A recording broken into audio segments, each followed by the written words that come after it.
Hello everyone. I'm pretty sure we've all found ourselves like in a spot where someone's like saying, "Oh, you should do this, you should do that." For example, you should keep on in college and do your homework and stuff. Yet they're not doing it, and you're like, shut up. You're not even doing it for yourself. So I'm saying. So this just I read this quote that just made me think of this. It says, "A critic is a man who knows the way but can't drive the car," by Tynan. And I can totally agree with this quote, because for two reasons. Well, I mean, there's plenty more reasons, but I'm gonna give you two reasons why I agree with this quote. When people criticize your, like, for example, relationships you have with anyone in general, or when people criticize like the way you should live your life. So sometimes you have like relationships and you have friends that are like, for example, if you have a boyfriend and something's not going right with your partner, and you have this friend that's always like, "Oh no, like you should give up, you shouldn't let him treat you this way, or you shouldn't treat him this way." Yet you've known them for so long, and you know that they've had like even worse relationships. And you're like sometimes it's true, but sometimes it's hard to accept those criticisms from people that have done like the same things or even worse.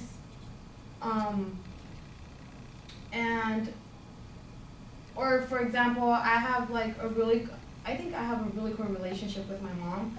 I treat her like my sister, of course with respect, but we always joke around, and we're always like, we really like, it's a really cool relationship. And I always get these comments like, "Why do you talk like that to your mother?" Or like, "You shouldn't respond."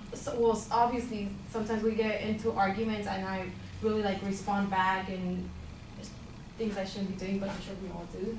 And I always get like, "You shouldn't talk to her like that. She's your mom, you know."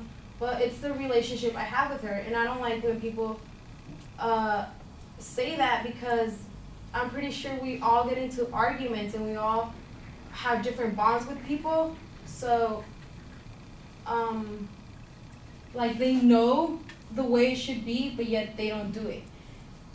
And moving on, when it comes to life, we always get like comments on the way we're living our life.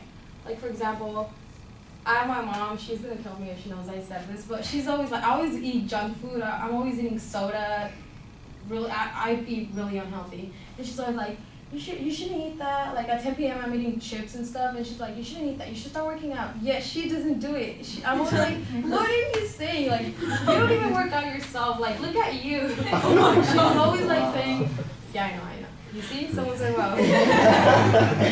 And she's always like, "Do this and do that. Go to school. You should get a job." Yet she didn't go to school. I know it wasn't because she didn't want to. She just didn't have the resources. But in my personal opinion, I don't like it when people that didn't do that, how do you say it? Like try to influence you to do something, yet they don't do it. Cause like, if you want something, you can't put up excuses like, "I want to do this, but I can't do it because of this or time or whatever." Like for school, I wish I could have gone to school, but I didn't have this. There's like plenty of stuff you can do to actually like get what you want. So that is why I agree with Tynan, I think. Tynan, when he said, "A critic is a man who knows the weight but can't drive the car." Thank you.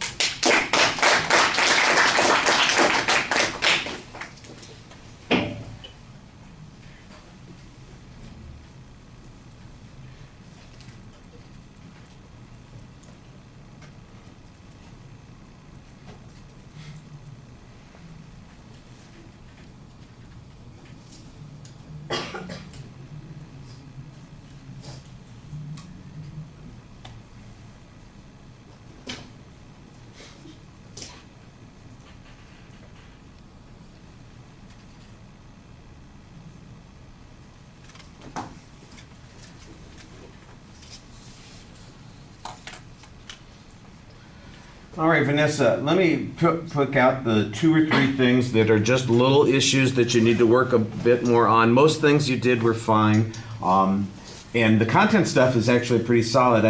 My comments there are going to be very thin. The gestures, you started off pretty well with some indicators in the preview when you're outlining, I got a couple of points that I'm going to talk about, and you're doing this sort of thing. And I thought, okay, she's engaged, she's thinking about what she's doing.